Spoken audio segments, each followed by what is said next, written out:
այդ նույն հարսանիքներին օրինակ շատ հաճախ հանդիպող ու հիմնականում հուզվում եմ հատկապես որոշեք ռոմանտիկ եք այնքան եմ հուզվում այնքան եմ զգում ես որ արտասպես չի կարելի անհամարմար այսքան մարդ նայում ես քեզ ինչ ես մարդիկ օտար մարդիկ են բայց երևույթը հաստատություն թողնում է հատկապես վերջի շրջանում պապա ու աղջիկ ապարում են հարսանիքի agrեթե ավարտին հայ ճանապարհում է ամուսնուն է ձեռքը տալիս եւ իրանք լացում են մաման լացում է քույրերը լացում են ես լացում Այդպեսի բան որ գալիս է մեծս հումորեր անում, այսօր ես լացը, այսօր ոնց եղավ եւ այլն։ Հիմա երկու տարբեր խառնվածքերի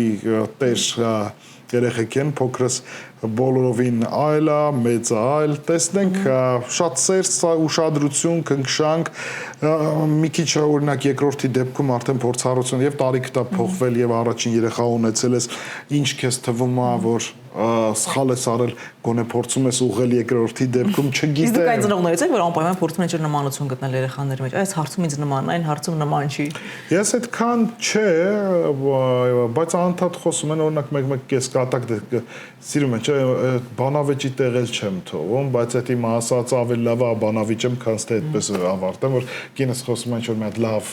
որակ բան ասում, հա հաստատ բոլոր լավ բաները ձեր կողմից են, ինչքան վատ բան կա, բոլորը մեր համաձայն եմ, արի չքննարկենք,